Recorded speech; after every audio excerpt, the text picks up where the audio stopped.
Hello, how are you? Thank you very much for joining us at this BCS webinar. I know it says Microsoft on screen, and you can probably also see our great presenter, Sarah.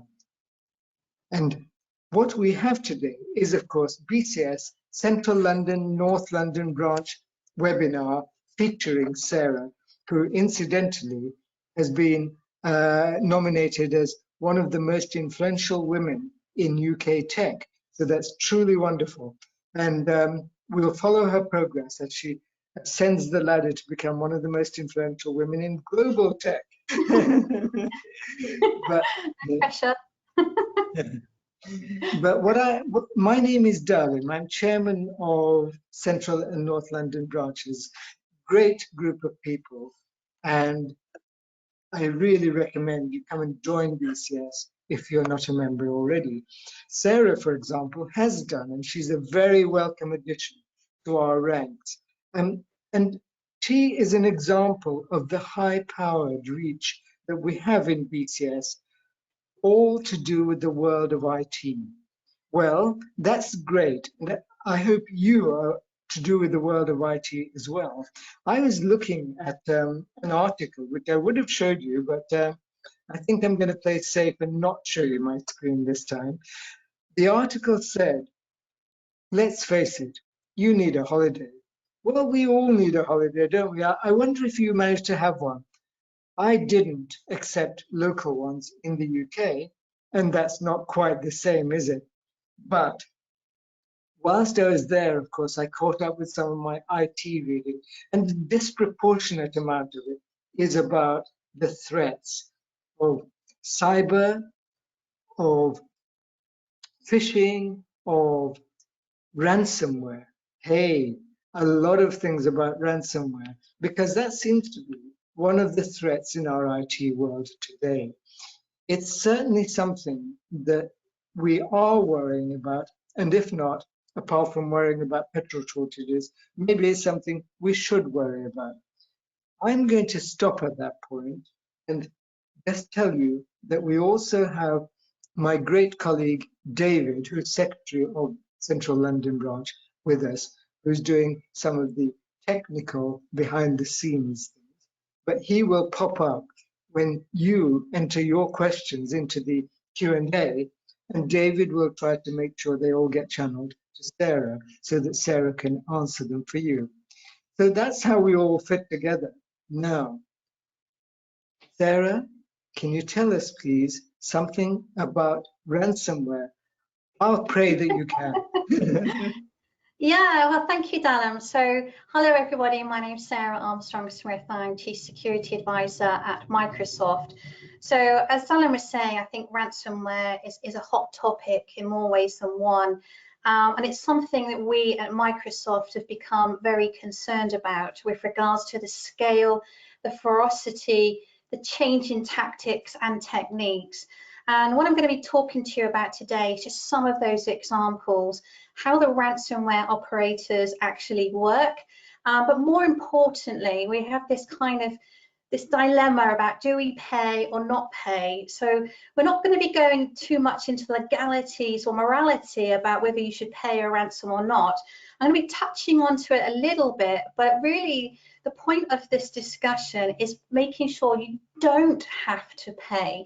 There should be another way in terms of your ability to protect and recover from ransomware.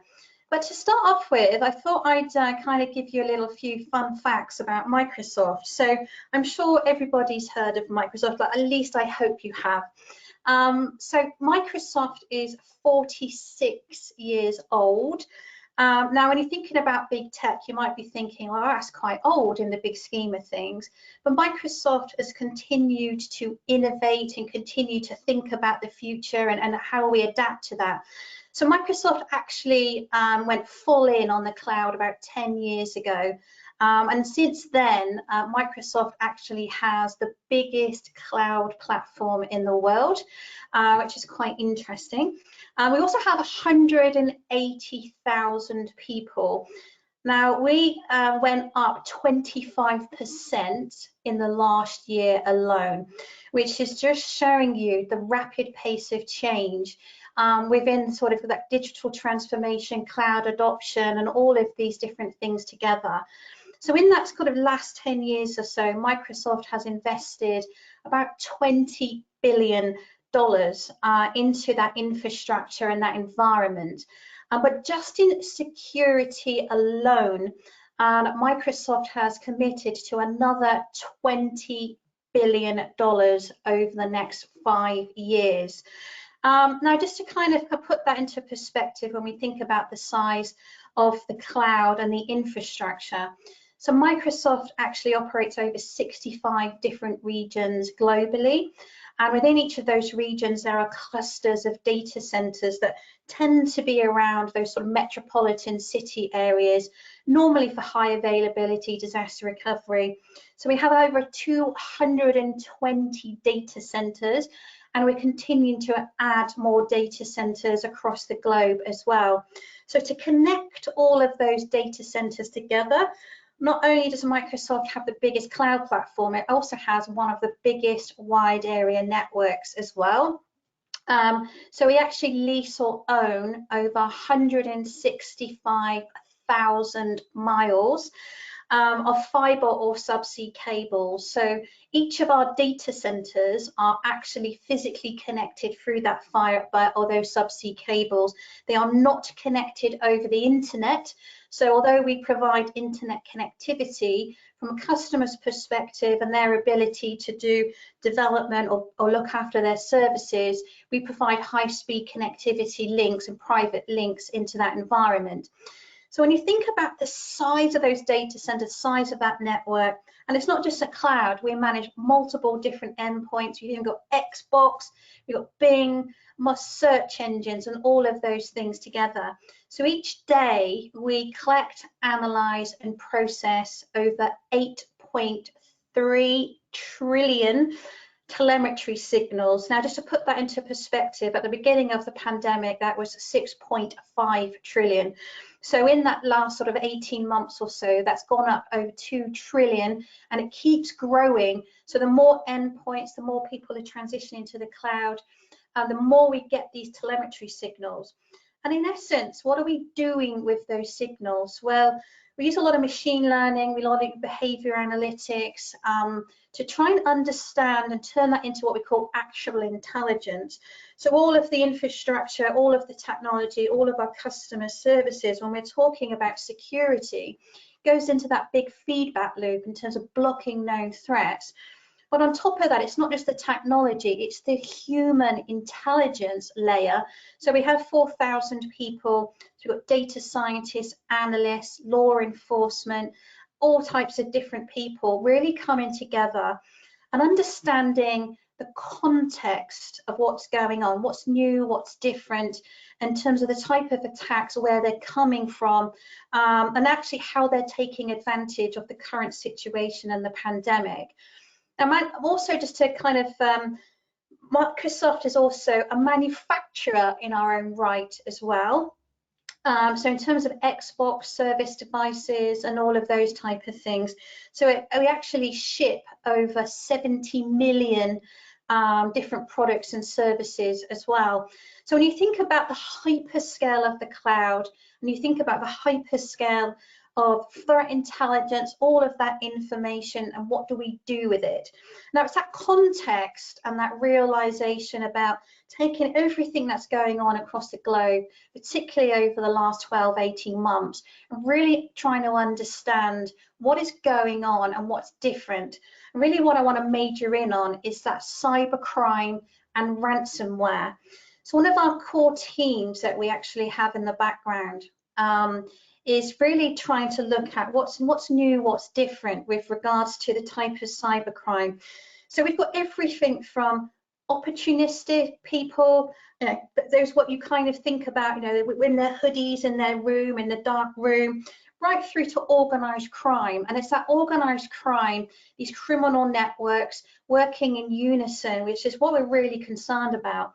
But actually, it doesn't take a lot to be a cyber criminal these days. And we talk a lot about the level of sophistication, but actually just your ability to buy compromised accounts, ransomware kits, all of these different things are really easy to buy if you've got a little bit of money on the dark web. So that kind of initial point of entry into cybercrime is really easy and a lot easier than it should be. But it's then really kind of thinking about what do they do with all of that information and where do we kind of go from there.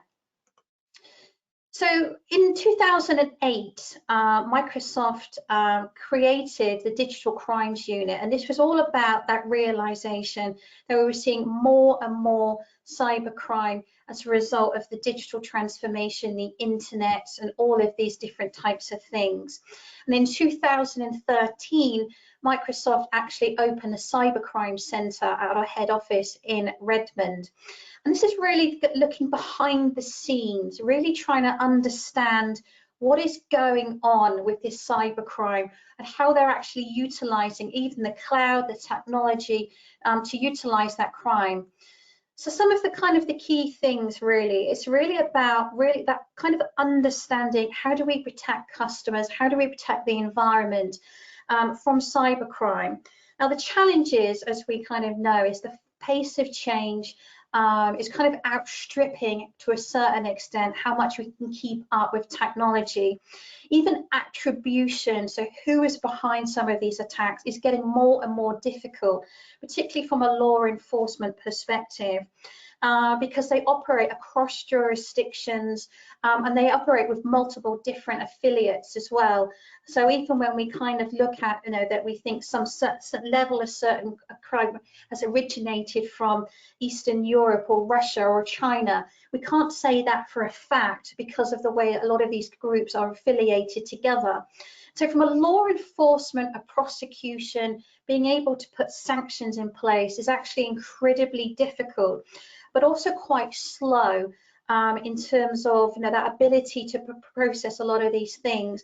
So Microsoft itself actually does a lot of civil actions, takes a lot of services to court. So we will go for court orders to try and physically take down some of the criminal infrastructure, some of the environments that they're working on, and just to kind of help with some of those different things. So what are we focusing in on? What is our objective really when we're thinking about how to protect cybercrime? We're actually trying to disrupt the cybercrime, the cybercriminal networks as much as possible, protecting our customers, but also that sharing of information with law enforcement, with technology providers and those type of things. So some of the big key areas of focus when we're talking about cybercrime is business email compromise, that kind of impersonation that we're seeing in email. This is actually the second most profitable cybercrime behind ransomware. And actually, in terms of the cyber criminals' ability to launch these attacks and to have this level of fraud and those type of things, it's actually becoming a lot more open and a lot more fortuitous in terms of their ability to actually utilize that. The other things we have to be mindful of is actually where the cyber criminals launch their attack from. So they're actually utilizing the malicious servers that they've built into Azure or AWS or Google. So they're actually utilizing the cloud to attack customers or other environments. So we're really kind of looking at where our own infrastructure is being utilized for those kind of malicious activity. And malware is a really big problem, as we're going to talk around, and that malware is used to a certain extent by cyber criminals and their activities. Now you're probably used to thinking about Microsoft doing Patch Tuesday, so every month we get these patches out onto various different operating systems and services. But actually, for us to be able to put a patch out or an update, we actually have to deconstruct the malware. So we have these big laboratories that we have. It's really about trying to understand how the malware works, how it's coded, how it's communicating back with the command and control centers, whether it's a variant of malware that we've seen before. Is it a 0-day? And how do we then make sure that we've really tested that with confidence before we put those updates out? So a lot of the time, a lot of the malware, a lot of the viruses is just a variant of what we've seen before, and they keep looking to manipulate and rewrite some of those codes to evade detection in terms of the technologies that we've been talking about. And obviously the focus of today is on ransomware, but just a kind of a few other things that we really focus in a lot on is actually on that child exploitation, particularly with regards to how people are hiding in plain sight with regards to exploitation, trafficking, hiding images and those type of things. So we actually work very, very closely with other tech providers. So you may think we're all competitors, and we are to a certain extent, but actually that sharing of information, maybe between Google search engines and Microsoft search engines, or what's been held in the cloud, what's on Facebook, what's on Twitter, and actually how these gangs are operating in between each other. So that's one of real big focus area that we work very closely with our other tech providers and also with law enforcement. The other thing that we're starting to see a lot more of, and it's really kind of attached to the phishing campaigns, these fake URLs, is those fake tech support domains as well, which is Microsoft itself is one of the most spoofed brands in the world. So they're actually trying to collect credentials, if you like, in terms of Outlook, it could be Xbox, it could be OneDrive, all of these different things. But it's really there about trying to collect these credentials. But they're really looking at imitating customers that you might trust. You've probably heard of Microsoft, and it wouldn't be too hard to think about that you might be asked that you've been subject to an attack, or just reaffirm your password and those type of things. But as I say, so the subject really is about ransomware. Now let's just think about ransomware itself. Has been around for quite a number of years, so that kind of the evolution of ransomware. So if we go back sort of nearly 10 years ago, ransomware was very much an opportunistic malware. There was not much human activity at all, and it was very much targeted around single devices, encrypting hard drives, and those type of things, and maybe trying to target individuals with regards to ransoming of their hard drive and paying to get back. What we've started to see then is actually when we started to see WannaCry and NotPetya, those really started to be focusing at scale and at enterprises. And really where we're starting to see is this human operated ransomware, which is really where they're taking their time to really think about their targets and how they enter and how they traverse the network. And I'm just going to be going through a little bit more of that in detail. So what are the kind of the key differences? Well, a lot of the commodity ransomware is really that kind of ransomware at scale. It's not targeting anyone in particular. It's really that kind of scattergun approach that we might see with like password sprays. It's really about where it sticks. It's very opportunistic. It's unlikely to cause too much business disruption, and a lot of that is very easy to rectify in terms of the ability to remove that malware on those type of things, or rebuild the hard drive and those type of things. The difference really of the human operated ransomware is the ability to target an entire company and the intelligence that goes behind it in terms of their ability to exfiltrate data, to ransom entire networks, or even disrupt entire networks. And it's very calculated. They take their time, and they can be sometimes very persistent in those targets. But where we're actually starting to see that they're moving away from just disruption into potentially destruction as well. And really the only safe way of getting rid of this human operated element is a complete eviction of that adversary. So I just want to kind of talk through the key areas really. So in essence, they will use any which way possible to get access into the environment. They will use phishing attacks, credential thefts, scanning of your data center, looking for vulnerabilities. It doesn't really matter to them how they got access to the network. It's really about getting that initial foothold is what's important. Now we're starting to see a lot more of this ransomware as a service, where why would I waste my time trying to get access or trying to look for these compromised credentials when I can actually buy them off the dark web. But just as in a normal company, you don't have one person or a couple of people who do everything. So that's, you have affiliates, you have different people with different specialities, and you may outsource some parts of this. So some of it you might have experts in very specific infrastructure. So maybe people who are experts in Windows servers or experts in Exchange or any myriad of servers and those type of things. You might also have people who are experts at writing malware and coding and those type of things. But it's really about just getting that initial access. That's really what they're trying to do. Now, what happens next is they're trying to elevate their privilege and laterally move across the network. Now, it depends where they gained access. Now, we're seeing more and more attackers who are choosing to start their attack from an on-premise perspective. So that's a customer's own data center. And it could be two things. It's easier for them to hide. There's a lot of legacy infrastructure potentially. So if you've got out-of-date, unpatched servers, that gives them a backdoor access in to that environment. And it's really then down to the customer themselves or the company to be able to detect and respond to that type of attack.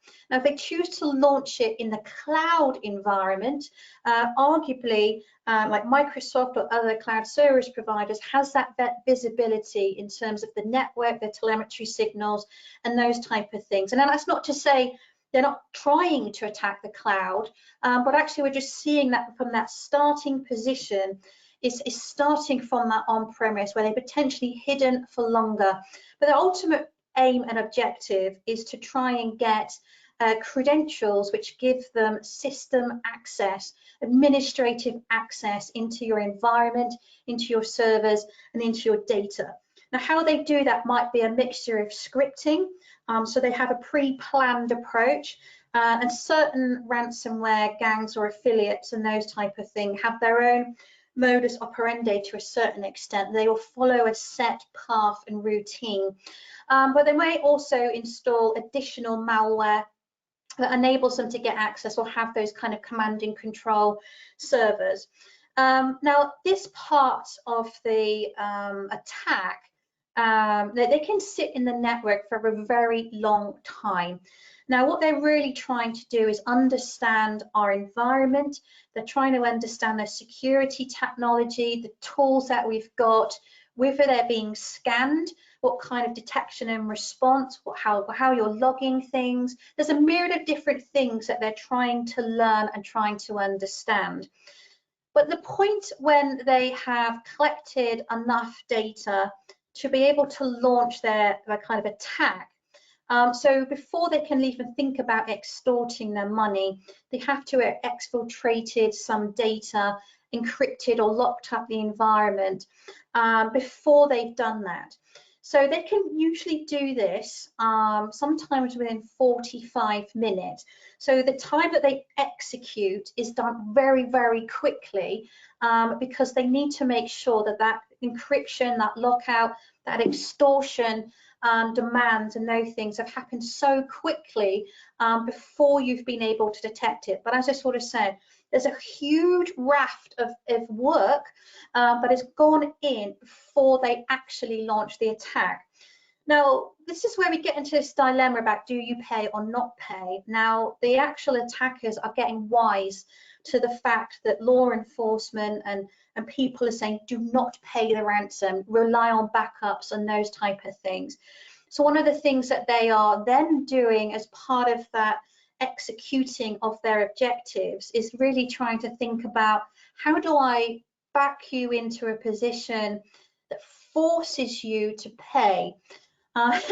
So with the things that we're starting to see really is that they will then go to the next level. So if you're going to be relying on your backup, how can I physically delete the backup? Can I actually corrupt the backup? And just to make it harder and difficult for you to be able to rely on that kind of secondary data center, those backups and that recovery environment. And it's really, there's a kind of a psychology behind it really, in terms of that, you know, playing the game of chance to a certain extent about how likely you are to pay. Now, the other thing that's quite interesting is how do they know how much ransom? Is it 1 million, 5 million, 20 million? Well, a lot of this, again, they've done their research, they've done their homework, they've looked to see if you've got any cyber insurance, you know, also the value of that data or that information. And this is where we're starting to see the difference between just operating this ransomware in an IT environment. They've started to move not just laterally across the IT environment, but also looking to how they can infiltrate the operational network, industrial control systems, and sabotaging that and disrupting the supply chain, again, because you're more likely to pay if there's those huge impacts that are going on. So I just want to kind of give you some examples really of this, how we're kind of seeing this interplay between the IoT and OT, that kind of cyber risk. And it's really starting to be quite prevalent within sort of manufacturing, energy, financial services, construction, all of these things. It's really about derailing the economy to a certain extent, having those big supply chain disruptions, getting it in front of the media, getting pressure into the board, pressure from consumers, pressure from customers and all of these partners and those type of things. And again, it's really about backing you into that corner with regards to how more likely you are to pay to get your services back. So I just want to give you some examples here. So actually in February of this year, there was an attempted cyber attack against Altamont Water Treatment Works in Florida. Now the attackers had managed to get remote access into the environment very easily, I have to say. They were utilizing standard software, but actually this particular company was utilizing the exact same password for everything. So if it was their IT infrastructure or their OT infrastructure, and the same password would enable them to get to any part of the environment, whether that was the IT or within the actual water treatment works itself. Now, on this particular day, they actually accessed the environment in the morning, and this was identified by one of the operators, who just assumed it was their manager that had come in, as making a few changes, looking around, didn't really think anything of it until the afternoon when that attacker came back. Now, it was just fortuitous that this particular operator was on the system that this person had accessed remotely, and they could actually see the cursor moving around on the screen. And one of the things that they actually were able to change is one of the parameters for one of the chemicals, which is sodium hydroxide. Now, sodium hydroxide is actually used to remove some of the acidity in the water, very, very low levels. But this attacker was able to go 100 times the amount of sodium hydroxide. Now, this was an attempt to really poison the water supply. So I think this particular water treatment work is serving about 10,000–15,000 people. Now, it was just by chance that the operator saw this happening and was able to take evasive action in terms of turning the services, turning it back down, informing their management, and then taking action to sort of remotely remove the remote access from the environment. Now, the interesting thing is the sodium hydroxide is not fatal as a chemical, but it would have made people ill. It would potentially would have given people burns on their skin. It would have made them very sick. So you then kind of have to think about, why did they access the same environment twice? Now, the thing is that we have to be considerate of is a lot of the attackers, they might know IT infrastructure very well. The same doesn't necessarily apply to the operational network. So did they have to go and research what is sodium hydroxide? How much can I put this parameter up now? And I don't know for sure, and I'm kind of speculating to a certain extent. But the FBI were actually brought in to do an investigation. And to this date, they still have not been able to attribute this to a specific gang, or what they would have trying to do, or if they were trying to come back more. But it really kind of brought home just how easy it was. Now, there's a couple of things. This is really about how easy it was to go 100 times. Could they have gone 1,000 times, 100,000 times? You know, where was the kind of the alerts? Where was the kind of shut-off valves from a physical perspective to actually stop those chemicals going in? So I think we have to think about just how the IT, the software, the digital environment enables the attackers to make changes relatively easy. Arguably, even if they don't really know what they're doing, they may just be trying their luck. They might just be trying to see what happens. But also, we have to also consider this could have been a deliberate sabotage. Maybe they knew exactly what they were doing, and they were just lucky in this regard that they were able to stop this from poisoning the water supply. Now, another interesting thing that actually happened in September last year was actually in Germany, a ransomware attack that took down a lot of the IT systems at the Düsseldorf University Hospital. Now, one of the things that we kind of thought, you know, for the middle of a pandemic, you know, we're so critically dependent on first responders, our emergency services, hospitals. Surely, in a pandemic, you wouldn't hit a hospital, but they did. Now, the interesting thing is from two perspectives, is the fact that now this particular, in this attack, it actually shut down a number of the core systems in the hospital. And in this particular case, they had to transport a severely ill woman 19 miles away to another hospital where she subsequently died.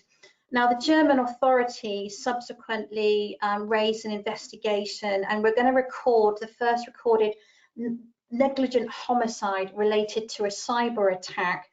Now, it actually transpired that the attackers made a mistake. They didn't realize that they had actually attacked a hospital.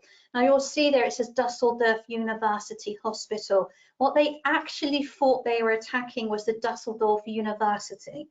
So when they realized that this had caused a big impact to the hospital, they actually gave the decryption keys back. And then they had this kind of sudden amount of morality about them. Oh, of course we didn't mean to cause this accident or this, you know, this person to die. But actually, so we have to kind of consider cyber attackers aren't always that clever in terms of what they're doing and how they're doing it. They do make mistakes, but those mistakes can still cause a massive impact through into those environments, into people's lives. And those type of things. Now, it actually transpired that when the police authorities had finished their investigation, they actually attributed that this was not a result of the cyber attack, that this woman actually died, that she probably would have died anyway because of her age and some of the conditions that she had. But actually, cyber experts have all kind of concluded that this is just a matter of time. The fact that they could attack a hospital, the fact that it caused so much disruption, potentially to loss of life or serious issues with regards to that safety and care, would they go that one step further into other hospitals, emergency services and frontline services? Probably yes. But in this particular example, it was actually a mistake that the attacker had made in terms of their target. Now, I think you've probably all heard about the Colonial Pipeline that happened back in May.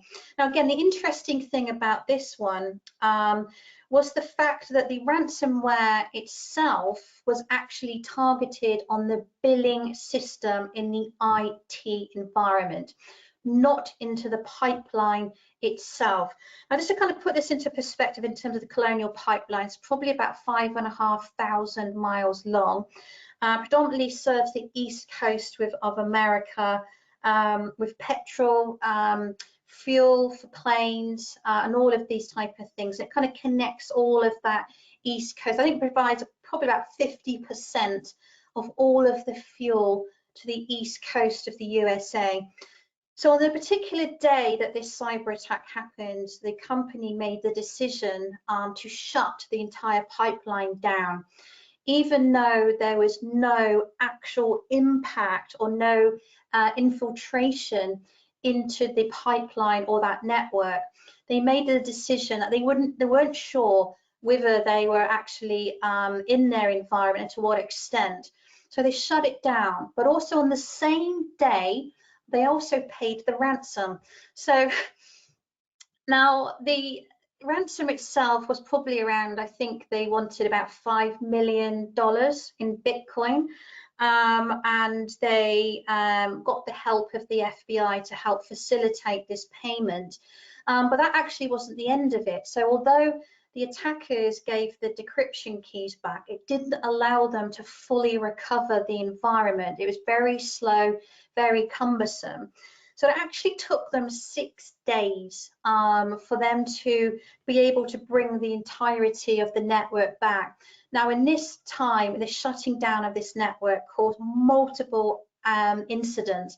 So there's panic buying at the fuel stations. A lot of the counties went completely dry. There was big impacts to some of the airports. Some of the smaller ones actually had to close because there wasn't enough fuel for the planes. And some of the planes themselves were having to divert to other airports to refuel. So actually the impact of this was quite substantial, not just in terms of the attack itself, but the secondary impact to all of these things. Now, I think it also, the price of oil went up considerably. I think it went to its highest rate in over 7 years. But that really wasn't the end of it in terms of getting the network back and those type of things. So the fact they paid the ransom meant that they were really heavily criticized in the media. And the fact that they made that decision very, very quickly, within hours, without really understanding the extent, whether they could recover or not. So there's been a lot of criticism. And I don't really like to point fingers and go down too much into the whys and whys not, because we don't really understand the company and the decisions they had to make and why they did it. But one of the select committees afterwards, where they were actually asked, why did you shut it down? And one of the reasons they gave was because they didn't really know how far the ransomware or the attackers had got into the network. The other thing they said was they didn't really know how they would actually be able to bill for all of these people. If their billing system's down, how do we bill all these customers? Now, I think that you kind of think about, oh, hang on a minute, is that really your top priority in this situation? Is it not about just keeping the supply and the services open? But as I sort of said, that wasn't the end of it. So actually, just paying the ransom doesn't stop the pain. So because of the amount of attention this got, a couple of weeks later, a class action lawsuit was actually filed in the USA by over 100 different plaintiffs. And they argued that because of the impact to potentially millions of people, to the environment, to the plane operators, the price of fuel, the disruption, that they basically called out negligence of the company for shutting down the network and not having adequate security. in place to be able to counteract a lot of these things. Now, obviously, this was only launched a few months ago, and we've got yet to see the impact of this. But I think this is the type of thing, because it stretches across multiple different US states, it'll probably have to go to a grand jury, so this might go on for a number of years. We're not really sure, but they've called out in terms of the actual class action that they want more investigation to happen with regards to how they actually protected themselves, what level of cybersecurity they have, did they understand the risk, why did they shut it down? The number of different factors at play there. The second thing really was the fact that because this had so much attention, other attackers started to take advantage of the situation, and they're really playing again to that psychology, that concern, that worry that people had. And what was identified was subsequent phishing campaigns, which was then trying to entice people and trying to entice the customers of the Colonial Pipeline, but to actually, if you click this link, we're going to download a patch which is going to protect you from the same ransomware and malware. Actually, this particular phishing campaign was there to launch more malware, more ransomware into that environment. So arguably, it was just going to extrapolate across, that supply chain network. And it just really kind of shows you the depth and degree of the impact of some of these type of attacks. And as I say, it doesn't end when you pay the ransom, when you do that recovery. It kind of goes on and on and on. So where do we kind of go from here? So what's our goal really? And as we sort of said, there's that debate about whether you pay or not pay. But the thing we have to think about is these are cyber criminals, this organized crime. A lot of this money is actually being used to fund other crime. So this could be, like we were talking about before, it could be child exploitation, it could be trafficking, it could be drugs, it could be a myriad of different things that are going on. So there's a kind of morality thing there to actually paying this. But a lot of the ransomware operators see themselves as an enterprise. They're there to make money. They're not there to disrupt. It's just a money-making scheme. But ultimately, we don't really want to be in a position where we feel like we have to pay the ransom. What we are trying to do is really disrupt their cost, their return on investment, and make it as hard and difficult for the attackers to achieve their objective. So really what we want to do is drive our costs down and their costs up. Now it might just be, if they think it's too hard and difficult, if we put all of these different defenses and capabilities in place, now will it stop them doing that initial entry? Maybe not. Will it stop them trying to move laterally through your environment? Will it stop them exfiltrating data? Hopefully, it might just deter them enough in terms of their ability to move on. So that's really the kind of the aim of the game, if you like, really. I think it's fair to say that when we're talking about prevention and protection, this is not just a technology issue.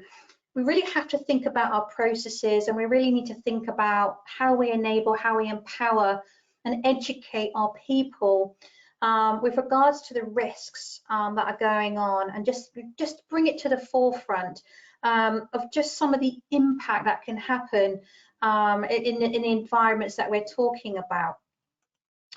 So I think really what we want to be thinking about is really having a very strong strategy.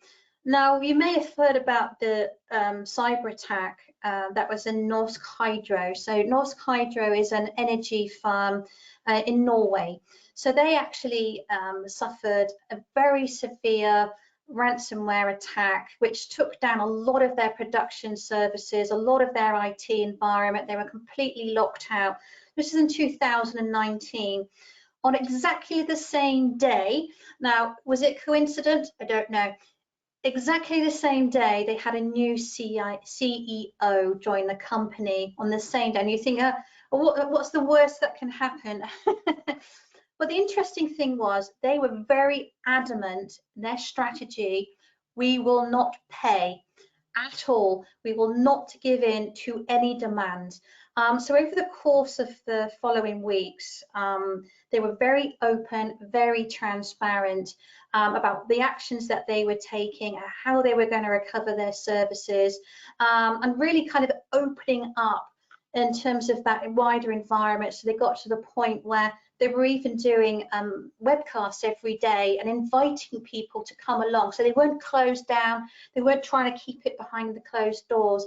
And I think the response that Norway Hydro did and the way that they communicated, the fact that they were so defiant, we are not paying, we're not giving in, we're going to recover, we're going to get these services back up and running.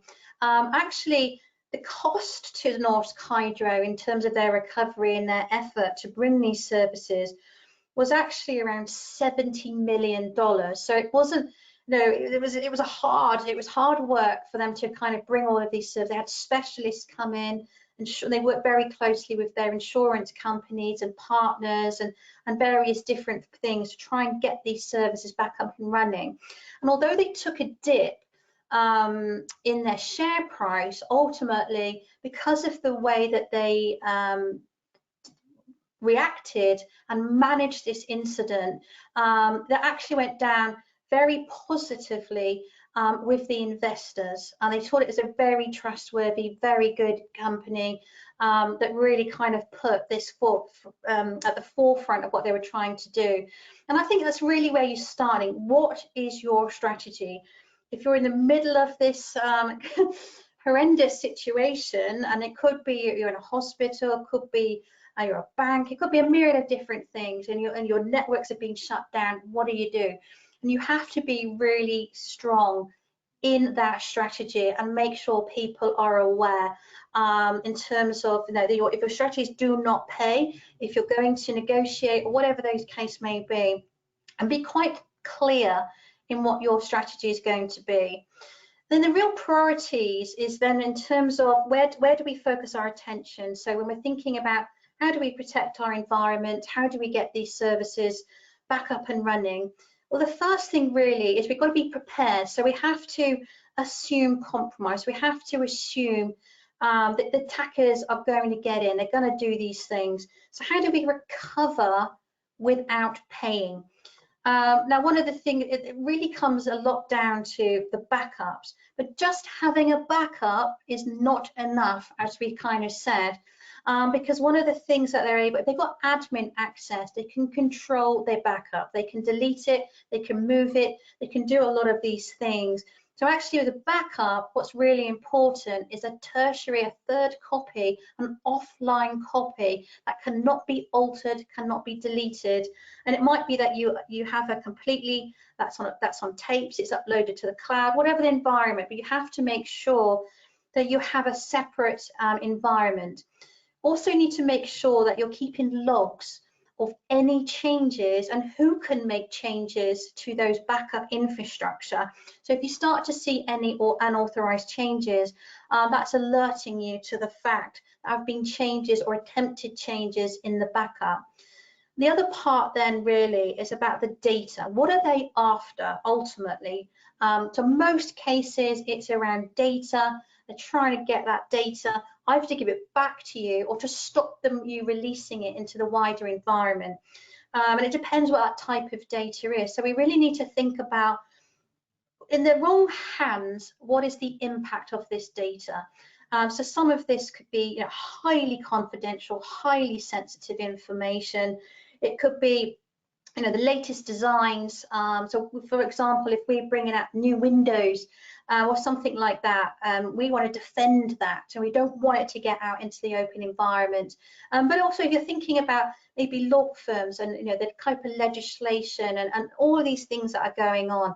So it's really like working backwards from the data, the sensitivities of that data. How do I protect that data? And what do I do if I assume someone can get access to that data? And how do I know, again, if someone's tried to exfiltrate that data or exfiltrate it at scale? So the second thing that we really want to be doing is about protecting the admins, protecting that privileged access and having a strategy around that. Now, Microsoft is not normally asked, so how does Microsoft protect Microsoft? And we talked about the scale of the platform, the data centers, and those type of things. There's a couple of things. So we do not have open-ended access into any of the environment.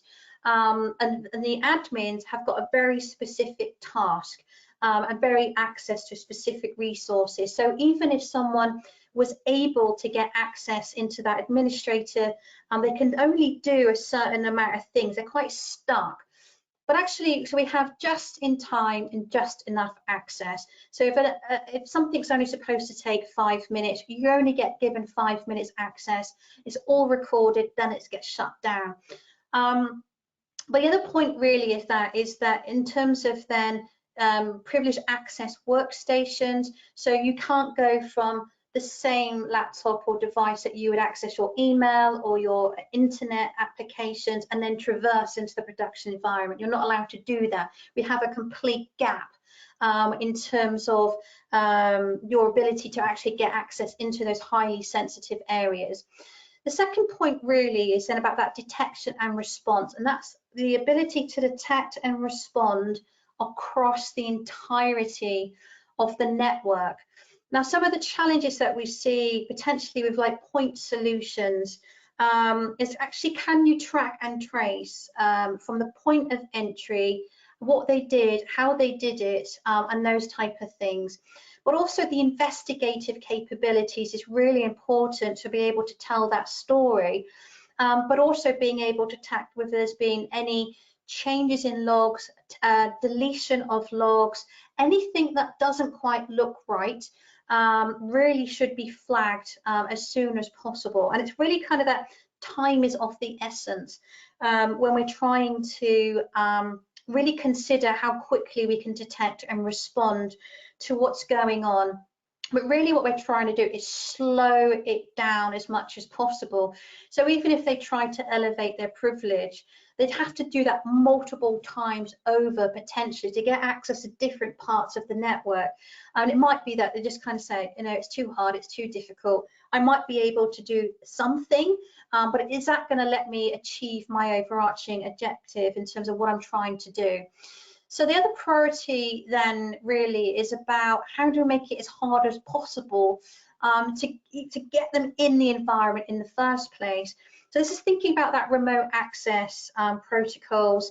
And actually, I think it was the FBI, again, that said since 2016, they're seeing more and more and more attempts that are coming through VPN, remote desktop. And in actual fact, I think last year we identified that 70% of attacks originated from some kind of remote brute force attack into that environment, into that network.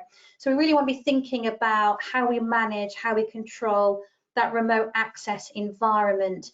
Now, email is really key in terms of phishing campaigns and being aware that actually, you know, we used to be talking about looking for spelling mistakes, looking for grammar, but actually they're getting wise to that as well in terms of having a complete spoofed copy of the email, of the environment. But we've got to be mindful of the fact that as much as we tell people, don't click on links, don't open attachments. In a digital environment, when we're used to thinking about everything's a hyperlink, if you want to access a document or you want to get access to your applications and services. So do I open it? Do I not open it? I don't know. And it kind of, from a user's perspective, it gets confusing about what they should be doing, what they shouldn't be doing. And if they do accidentally launch a URL or attachment, it's got malware in it, well, that's just where the technology needs to be working in the background to scan, sandbox, remove those things if it looks like it could be malicious to a certain extent. From the endpoints perspective, again, this is really considering about malware, that scanning of the endpoints, your ability to check whether it's got the latest operating system, has it been patched, is it up to date, is it healthy, do we even allow it on the network at all if it doesn't have those things, but also if that endpoint, if that device has been compromised in some way, can you isolate it off the network as well? Then we have to think about the same principles with regards to the user accounts.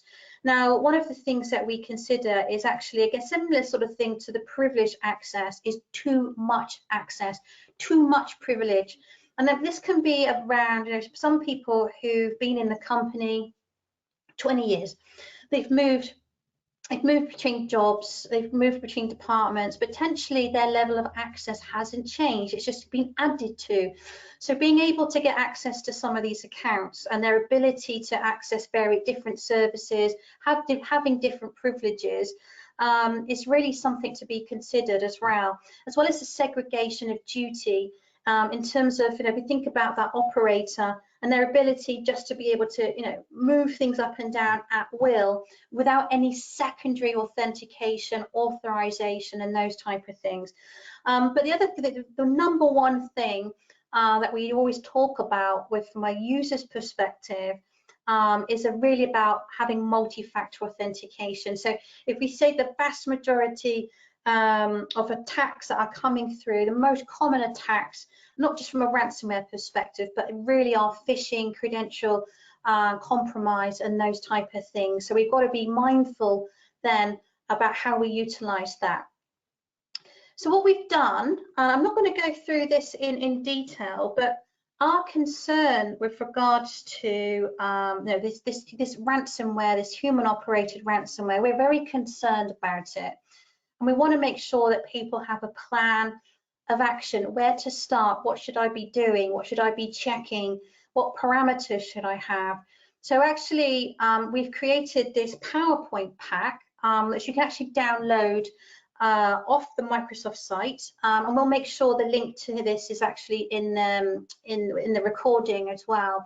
So I'm going to talk you through a few little things. So some of this is technology agnostic. But if you're utilizing the Microsoft environment for any parts of the infrastructure, and it'll actually tell you how to do it from a Microsoft perspective. But I'm not going to talk through all of these. I'm just going to give you some examples. So one of the key things really is about that organizational program. So when you go into the plan, the mitigation plan, you'll have kind of some key factors. What are we trying to do? Why are we doing it? How do we do it? Who's responsible, and then what are the key metrics that we're trying to put in place? And really from that organizational perspective, now you might have different teams doing different things, and then you might have different assignments, but really what we're trying to do is look at what are the things that we're trying to do, and that's always what I said, time is of the essence. So how quickly we can detect, how quickly can we respond, and do we have is any of this automated, or are we relying on agents? Can that be done 24/7? Do we actually rely on partners? Have we outsourced any part of this part of the infrastructure? So we then kind of want to be thinking about, what's our plan, what's our strategy with regards to various different things. So I'm just going to give you an example. I'll open up the kind of privileged access. And again, you see we've got an objective: protect those privileged from compromise. It's a multi-part strategy with regards to enforcement of the end-to-end sessions, protecting the identity services, mitigating that lateral movement, and ensuring that kind of rapid response. And we've kind of got some key metrics there that we're really looking at.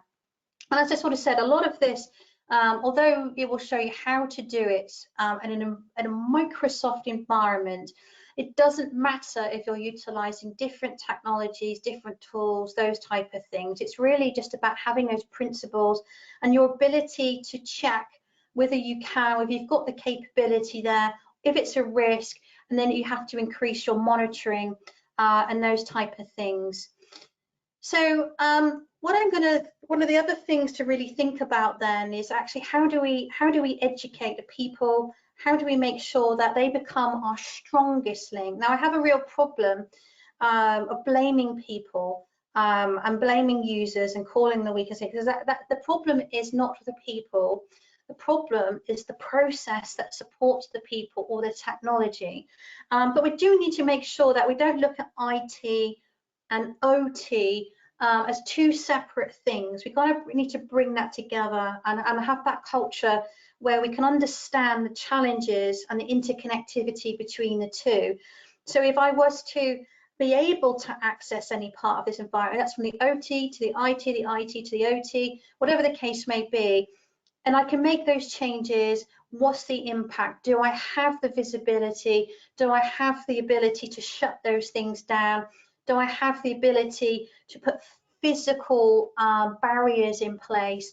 So even if somebody tried to go beyond a safe limit and cause an industrial accident, whatever they were trying to do, and they're trying to do that through software or some kind of IT, do we have a physical control? Do we have the ability to physically have to go to plant to enable that to happen? And again, it's just about slowing down that network, increasing the knowledge at every stage through that, really. And that empowerment of the workforce is really key. So we don't want to stop innovation. We don't want to stop people from working. We want people to be able to work from anywhere at any place. And this is really critical in this kind of digital world. And I think people are saying, oh, we'll just put an air gap. We'll just put an air gap between the IT and the OT. But actually, that doesn't really help the business be innovative and to get that visibility, to drive that innovation that they want to do. So air gapping, it might work to a certain extent, but actually it slows it down. It's a detriment to the company. It doesn't really help. So some of those things that we spoke about in the background, about that enablement from a business perspective, carries through from the user's perspective. So we're thinking about passwords and that credential theft. Well, in an ideal world, we'd get rid of passwords. And actually, in fact, that's one of the biggest strategies that we have in Microsoft, is to go passwordless. Now, we know that's not always possible with a lot of the technologies and applications and services that we have. So to try and mitigate the fact that people are trying to remember all of these different passwords, and to remember all these different passwords, they're probably going to go for an easy password that you can utilize multiple times over. So to mitigate that, really want to be thinking about single sign-on. We want strong authentication, biometric authentication as much as possible through facial recognition or fingerprinting and those type of things. Again, that principle of least privilege, that segregated access is really key. But in terms of that threat protection, as we sort of said, we want to be thinking about defining those email policies, automatically reviewing, blocking, scanning for attachments, phishing emails, things that don't look right. The other thing to be mindful as well is being able to look at high value targets. So we refer to these in Microsoft as priority accounts. So these might be people that do have a privileged access, people in authority. So when we're thinking about business email compromise in particular, who are they after from a phishing campaign? If they were able to get access to their credentials, what could they do? Are they in a position of authority? So it's kind of taking it to the next level with regards to that. So we talked about the endpoint protection, that ability to do that scanning, to do the ability to quarantine if need be, but also in terms of that threat protection, we've spoken a lot about the external threat. But again, if we're thinking about the fact that someone has had their credentials, legitimate credentials have been compromised, and they've been able to get front door access into that environment, do we understand from that user's perspective what is normal behavior? What do they normally do? What applications, what services? And if they suddenly start to do something they wouldn't normally do, they're trying to access data, they're trying to access different services, they're trying to go out of their way to hide what they're doing. So they might be changing file names, trying to copy sensitive data, maybe upload it into cloud applications. So we want to be tracking for that anomalous behavior.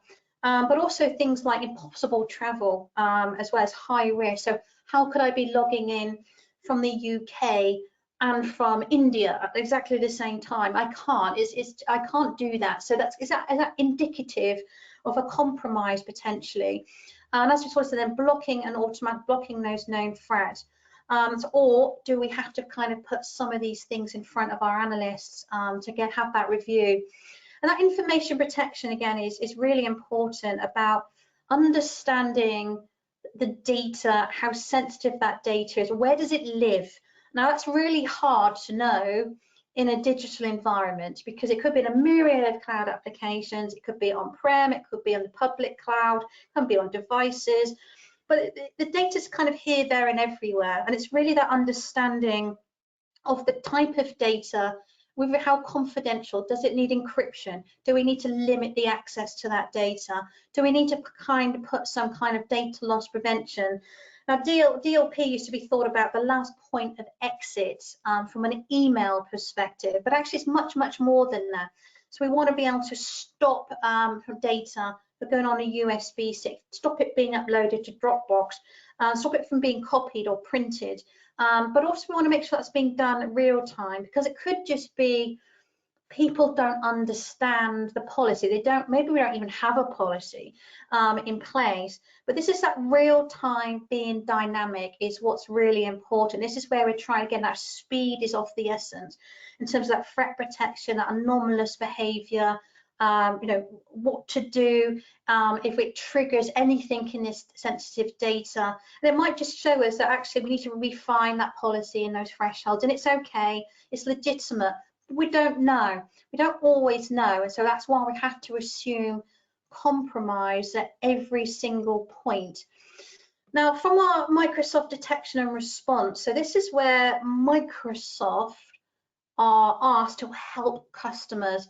They're in the middle of an attack, they need help. So this is where the ransomware itself is already there. They're in the middle, they've been locked out of their environment, and ransomware continues to be the most common reason behind our incident response. And kind of just to kind of end with, really, before we go to questions, I just wanted to give you some perspective about how they do their investigations and what are the key things that they're looking for. And do you therefore have the ability to answer these questions? So it's just kind of food for thought, really. So really the first thing is that assessment of the current situation and understanding the scope. So have you had a lockout on part of your environment, the entirety of the environment? Do you have access to some services or not? So that really, that understanding the scope is really important. So some of the questions is, what initially made you aware of the attack? Now you might be thinking, well, I had a ransom demand. So that can be quite obvious. You know, you've actually already gone through that whole cycle and come out the other end. But actually, are there indicators even before that you're about to be ransomed? Now, as we sort of mass exfiltration of data, deletion of logs, you know, changes in the environment, things that just you know, that don't look right. They are indicators that's of potential for some kind of attack. So you might have already had attempts at exfiltration. The data might have already been exfiltrated, but you might not have had a ransom yet. So it's about that. It's about when you became aware. And sometimes, you know, you just get that spidey sense. Something doesn't look right, maybe with that operator that we said in the water treatment works. So you could actually see it, you know, happening. So that's when they became aware. It wasn't actually at the point the water was poisoned or there was some kind of ransom or something. And then can you actually determine the date and time of the incident? Now this is where I sort of say it gets incredibly difficult from that detection and that investigative capability. So do you have the ability to trace back, to go back through those logs? How long do you keep the logs for? So you might be having to go back months and months. Now the interesting thing with the hospital I mentioned, now the attack itself happened in September last year, but they believe the attackers were actually in the network since the December before, so 7 months they were in the network. So potentially making various different changes and those type of things. So if you had to go back months, could you pinpoint down when this attack happened or at what point? And as we saw, are those logs available? What kind of do we think the attacker is still in the environment? Now this is important because just because you've paid a ransom doesn't mean they left. It just means they're giving you a decryption key. but actually they can still be there, they can still be monitoring, they can still be exfiltrating data, they can still be learning about your environment, they can still be learning about the defenses you've put in, the tactical things that you might have done. So we have to really think about, do we think that the attacker is still in the environment, and to what extent? So the second part then is really around, how do we get the systems back online? So what are we thinking about? So does the application or service require its own identity? Do we have those backups? Can we actually go, or can we go back to right back to operating system? If we had to do a full rebuild, how long would it take? Can we do it? Is that data available? When was the last time we did a restore? Do we have confidence in that restore? So the most, I think, when I think a lot about my history goes back from business continuity disaster recovery, and I think about some of the tests that we used to do, and we used to keep deploying, at the business, we need to do a full data center failover. Oh no, that's too disruptive. That's too disruptive. Let's just do one. Let's just do a few files. But actually, is that proving anything, really? So I think it's really therefore important that if we go down that, we have to do a full recovery. What is the impact? What are we going to do about that? And then kind of the third part then is about the recovery, the compromise recovery of how to remove the attacker, and then that tactical hardening of the infrastructure. That's potentially getting more monitoring, scanning, locking down the environment, and those type of things. So what do they do? So they've done their initial assessment, they've looked at what accounts are compromised, what devices potentially are affected, or applications or services. So there's a kind of couple of things which they do very quickly. Now the first one really is about preservation of the existing systems. So that might sound obvious, but actually with some of the malware, some of the type of attacks, it could be that if they're logically connected to each other, what starts in one device or one service can quickly move across the environment. So we want to kind of be thinking about, we don't want people to turn on their systems or access applications or services. So which ones haven't been impacted, and can we preserve those as much as possible? So the first thing is about disabling all privileged users bar one or two. So it might be, so these are the ones that we're going to be relying on to rebuild or to set up some of these environments, but we don't know the extent of the infiltration of some of these admins, what they've got access to, what they've done. So we're disabling all of them, locking them out, as I say, a couple of them that we are going to need with that in a highly trusted environment to be able to take the next steps. The second part then is disconnecting or isolating compromised systems. And one of the things that they say is that it's not about shutting it down, it's about isolating it, because you might need access into those compromised services to do that forensics, that analysis. And if you kind of shut it down or you delete it, you might have lost some of that information. So it's isolating it as much as possible. And some organizations, they may have a legal requirement as well to be able to preserve this. So I'm thinking about financial services, highly regulated entities that have to prove what happened and when and how, and potentially, as I say, if you've got law enforcement or those type of things as well. And then we have to kind of think about, that ability to go laterally across the network is we're shutting down the domain controllers, apart from one, ideally two. And this is about getting back that access into the domain. And as you can kind of see, it's really about shutting down as many services as possible, but not shutting us out completely. It's just getting it down to a small number that we can then use to then rebuild those services. And then it's about shutting off and disconnecting the critical known good services. So as we sort of said, we don't want to make the situation even worse by suddenly being in this situation where the malware and everything else has gone even further, or the attackers are still in the network and they've gone even further. So we want to preserve that environment as much as possible. Now, what kind of happens next and what they do in that hardening of the environment and those. So it's very much dependent on the situation. But they're kind of the top things that the detection and response team do immediately, as much as possible with regards to preserving and isolating, shutting down services, or sorry, say disconnecting services from the environment as much as possible. And what you'll see, there's a couple of hyperlinks here, some blogs as well that you can access and have a look at. And again, within the actual blogs, it will tell you how to do it in a Microsoft environment, but it's not dependent on you running Microsoft because the principles are kind of the same from that regard. Right, and now, so hopefully that's been interesting. Probably lots of food for thought, and no doubt a number of questions and all sorts of things that have come to mind. So I'm going to then hand over to David and see what questions we have. Hi there, thanks a lot for that. We do have a number of questions. And regarding the mitigation plan URL, we'll send that in an email soon. Okay, I'm just opening the questions. So the first question is from Stuart.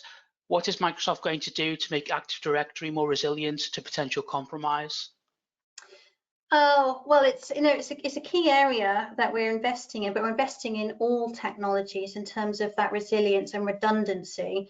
But as we sort of said, we've made a commitment in terms of like 20 billion of investment over the next 5 years. So a lot of that is going into obviously the existing technology, but our objective really is twofold. Well, it's threefold. One is about the automation, trying to automate as much of these things as possible when we're talking about that mean time to detect and respond. The second part is then taking advantage of the sort of AI machine learning capability to try and correlate what we're seeing at scale and at mass, and to get that information out and sharing that information as quickly as possible. Now, to a certain extent, I think our hands have been tied with regards to our being able to get indicators of compromise out, or being able to share information across different entities. But that's changing. And I think the third element, as I sort of said, was about the investment in the resilience and redundancy of the infrastructure itself, and disrupting the criminal network. So if we know that they're utilizing Azure, they're transferring money, then obviously even if they're transferring Bitcoin, you need digital infrastructure in essence to do that. So that's where a lot of that kind of thought process is going into. So it's not one thing, it's multiples of, but we're very, we're very clear with regards to the role that big tech has in this kind of situation, and that's where we're kind of heavily partnering with other technology providers, but also with government as well, in terms of that policy, having the legal instruments that enable us to take evasive action at scale if we need to, in terms of just I said, disrupting these networks and these criminal gangs in essence. Okay, the next question is from Nadja. When deciding whether to pay, how much of a role does the instant fear impulse play, and how much of this risk can be mitigated? So how much of the what play, sorry? How much of a role does the fear impulse play when deciding on whether to pay or not? I think, as we sort of said, there's a real psychology at play. They're playing on the fear factor. It's very similar to what we're seeing with, with phishing and business email compromise. Again, time is of the essence. You must do this now. If you don't do it, you're going to get prosecuted. And so they do play to the fear. And this is where we're starting to see that they're not just then looking at how they impact the company. They're looking at how they impact on the company's supply chain, the critical infrastructure, the economy. Because when it gets into the public domain, and when you've got customers, you've got employees, you've got all sorts of people, demanding services and demanding those services back as quickly as possible. You've then got the media, you've got the government, you've got law enforcement, you've got all of these things at play. that's adding to the pressure. But this pressure has been built by the cyber criminals. That's their whole that's their whole game plan, in essence. And as I sort of said at the beginning, their objective is really to try and force your hand to a certain extent and make you feel that you don't have a choice. But I think we've got so many examples where companies have not paid, they have not given in, and the recovery potentially has taken longer, or to get services up online. But it's really about that that appreciation and understanding of the risk. So what is the, as I sort of said, what is the worst case scenario? And again, from my perspective, working in business continuity and crisis management over the last 20 years or so, I don't really think that companies really considered the worst case, or when they're exercising that, or when they're bringing their crisis management teams together, or they're thinking about their response from partners and this, that, and the other, they probably go the safe bit. They'll probably thinking, oh, don't worry, in our plan, we assume everything's be back up and running tomorrow. We'll instigate our disaster recovery. We'll recover these servers. We'll bring everything back online, and everything will work perfectly. But you kind of then have to take it to the nth degree with then assuming all of these things you've got in place don't work, they fail, you know, they've been sabotaged or whatever. And I think then it's that this, if we can get the business's understanding and appreciation of that kind of what if, you know, they compromise, what if they get access to it, what if they can shut things down, what if they could actually destroy, you know, parts of the environment completely, or whatever. And I think that just helps to then put it into perspective.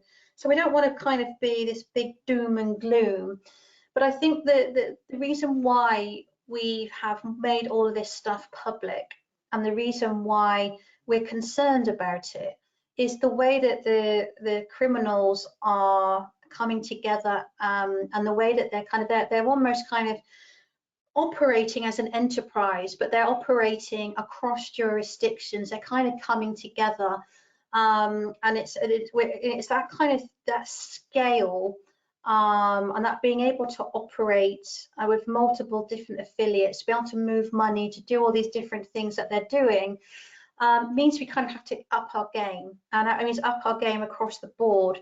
But we don't want it, and that's why there's been a lot of emphasis that you've probably seen in the news with regards to there was an executive order that was placed from the White House in July with regards to that coming together private sector to have sanctions, to hold some nations to account potentially for harboring known cyber criminals, those type of things. But also, what's the role of big tech? What can we do? What can we have to do more? And that was kind of then echoed through G7 and Interpol as well. So as we sort of said, one of the struggles is when you have this criminal network that can move in and out, you know, through the digital environment at will. It's not like you're having to go physically into the country to launch an attack. So it's easy for them to kind of hide and move around, and we've got to then thinking about, okay, so how do we counteract that? So that's kind of where we're going, but we're very also the kind of, from our perspective, we don't want it to always feel like the organizations, the defenders, if you like, that their only choice is to keep investing in more and more and more technology, because that's not sustainable. But it's also, you know, the smaller and medium-sized organizations do not have the capability to do that. So we have to kind of think again to get that whole ecosystem of the supply chain. You know, how can we help the little ones as much as the big ones, really? Okay, great. We've got a question from Molly. Which industries and sectors are most affected by ransomware? Well, I think the sad reality is all of them, really. Now, where we're seeing the most impact over the last year or so has predominantly been around financial services, healthcare, but also manufacturing as well. So I think the pandemic has really kind of brought to the forefront as well just how critically dependent we are on frontline workers. So I know we talk a lot about, you know, this hybrid working from home, and it's always been about, you know, we just assume that people are working in IT and in offices. But actually, the ability for people in healthcare, emergency services, supermarkets, manufacturing, all of these things that are on the front line, they don't have the luxury, the ability to work remotely. So, and in the condition, the environment that we're in, it's just kind of brought to the forefront. So that's the fragility of the supply chain, not just in the UK, but globally as well. So we're going to have to think about all of those different things combined. But also some of these attacks are designed to disrupt the economy as well, and those big supply chain impacts like we sort of saw with the Colonial Pipeline.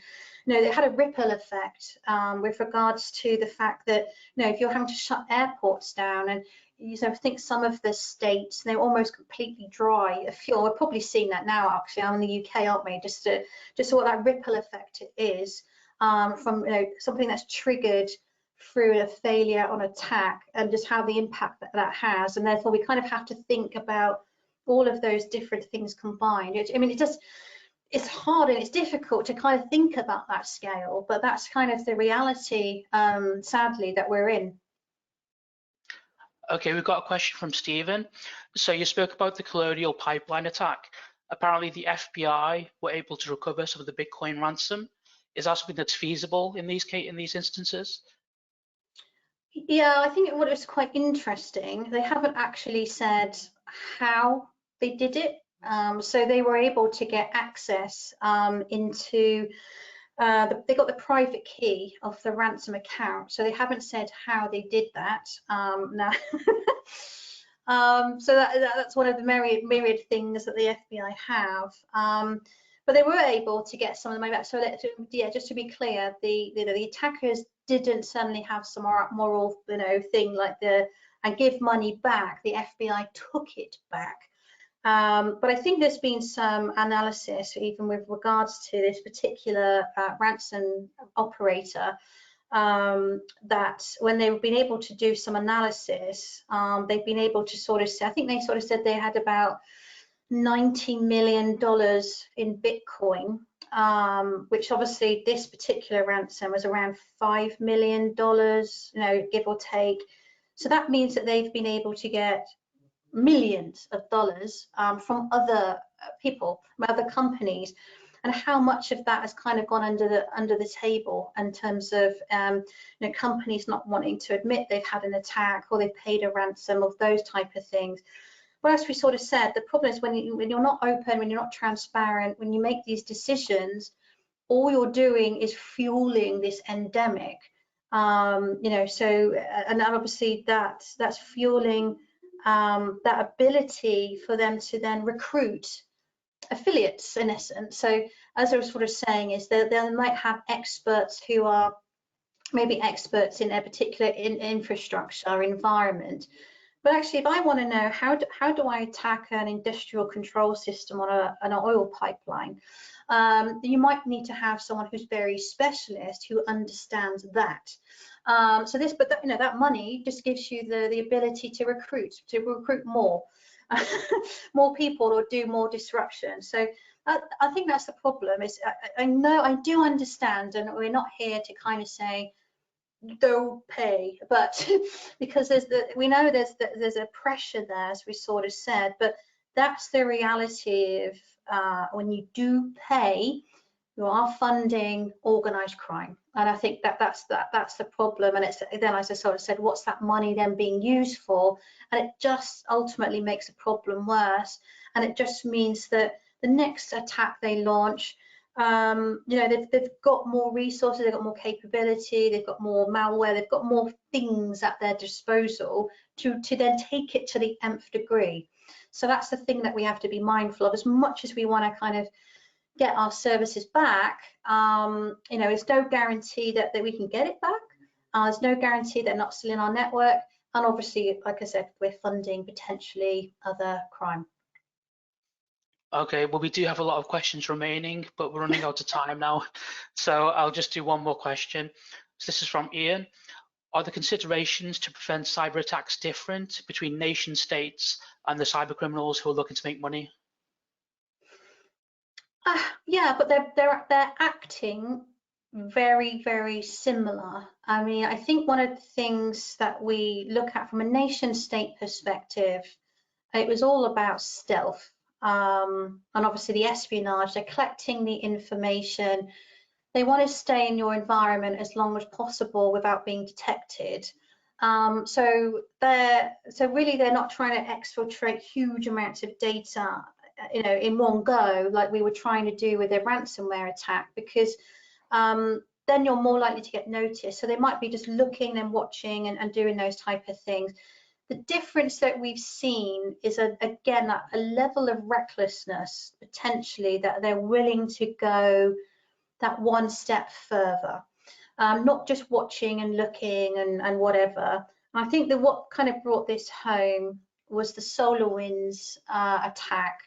Now, we talk a lot about sophistication of attacks, and as we sort of said, that a lot of the things aren't that sophisticated at all, at least the beginning of the attack. SolarWinds is actually the most sophisticated attack we've ever seen. So this was, and obviously from a nation state actor, but the persistence, the patience, the sheer amount of effort that they went to with their targets, but also changing their processes, creating new malware, creating multiple command and control servers, disrupting into the supply chain of multiple customers, and it was just kind of taking it to the next scale to a certain extent. So a lot of the, you know, what would have been just at the, you know, only the availability of nation state in terms of launching these big scale attacks, we're seeing these ransomware gangs, organized crime, kind of acting in a very similar way. So they both use the exact same tactics to a certain extent in terms of that initial entry into the environment, you know, that lateral movement, those type of things are very similar. They just have different objectives, but some of the objectives are coming together. So, you know, I think if you think about some nation states moving from espionage into that kind of disruption, potentially even recruiting some of these affiliates like we just talked about, because as we said, attribution is very, very difficult. And although Microsoft are actively tracking various different nation states and ransomware gangs in terms of what they're doing, how they're doing it, and just learning what's going on. The reality, as we sort of said, is the fact that they can move across jurisdictions very easily. They can almost hide in plain sight to a certain extent, and that's why we're so heavily dependent, therefore, on having this kind of legal capability, having multiple countries coming together to kind of tackle this cybercrime at mass, and whether that's nation state ransomware, you know, whatever type of attacks we've got going on. You know, we've got to be able to kind of think much broader with regard to our response, but equally, you know, as we sort of said, the sanctions, you know, holding the attackers to account as opposed to putting the emphasis on the victims. I think that's a problem, particularly the way that the media, you know, sometimes picks up on the companies that have been attacked or whatever the situations they find themselves in. But we have to remember they still are victims of an attack. You know, and I think therefore we kind of have to make sure that when we're assuming this compromise and we're assuming this breach that could happen to anybody at any time, anywhere, in essence, at any sector. So everyone's at risk to a certain extent. It just means that how far are they willing to go to disrupt different sectors, because the impact of that obviously varies dependent on what that sector is and how they're connected and various different things. So there's a multiple things at play. But as I said, it's the sad reality that we have to kind of think bigger in that regard. Okay, so I think we've come to the end of time now, so I'll hand over to Dalim. And sorry for the questions we couldn't answer. There's still quite a lot there. I'm sure there's millions of questions. I'm not surprised at all. David, would you please make me presenter? And I'd like to share my screen. Okay. There we are.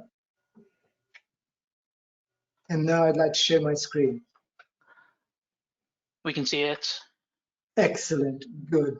Well, I have just one word for you, Sarah. Amazing. That really was. And I challenge anybody who's watching at the moment to think of a better word. I thought that was really fantastic. We will talk much more, of course, later. And in fact, we grabbed Sarah to give us more sessions as well in the future. She's Well, I'm kindly. back next month, aren't I? So, yeah. You are on business email compromise. Yes, fantastic. Well, if you can see my screen, this is what we have had the treat of seeing today.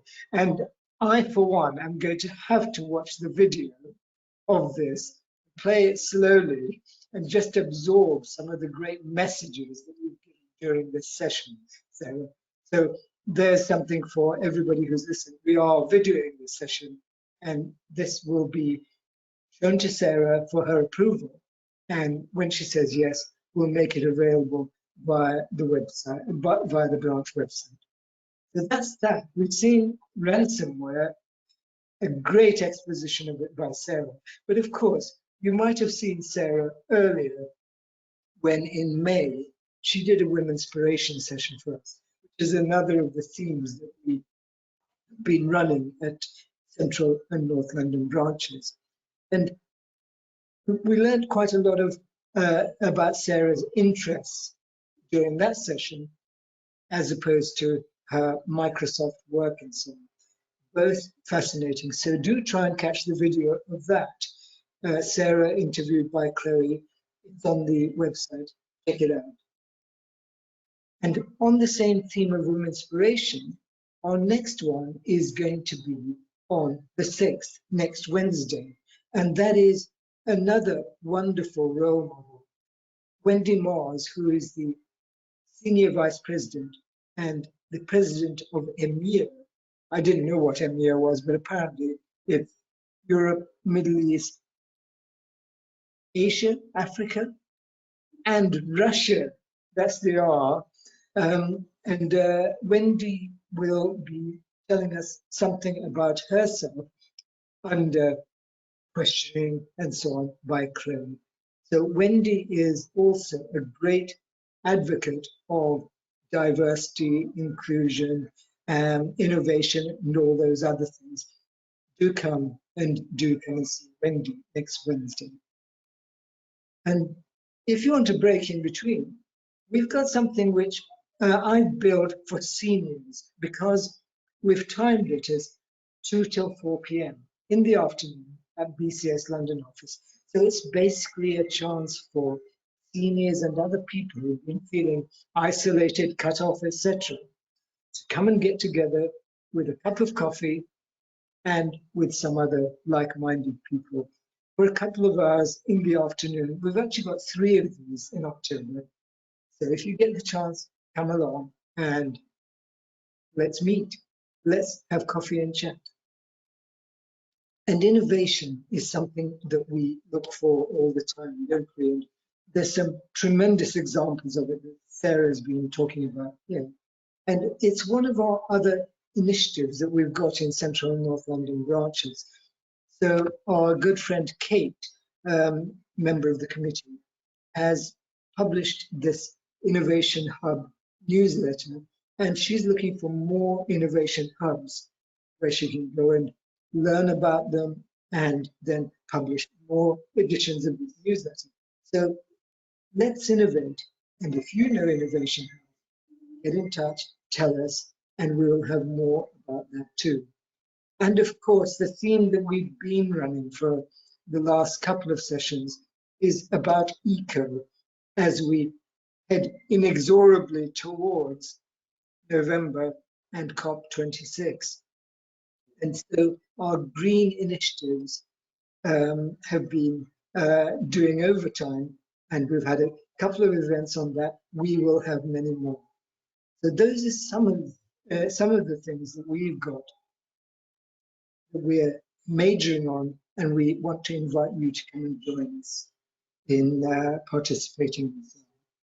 And of course, we will be able to see more of Sarah next month, and hopefully the month after as well. Wow, who knows? It's been truly fantastic since Sarah came, did the Women's Inspiration session, and I must ask you, Sarah, do you regret becoming a fellow of the BCS? Yeah, brilliant. Hopefully not yet. Jolly good. Thank you very much for all of the great things you're doing. Thanks very much. Thank you very much. You're very welcome. Wonderful. Well, thank you, Sarah. And thank you too for being part of this session. Hope you've enjoyed it and look forward to seeing you next time. Thank you very much to my good colleague, David, as well. Thanks, David, and thanks to you. Thanks, everybody, and especially thank you, Sarah. Bye. Thank you. Bye-bye.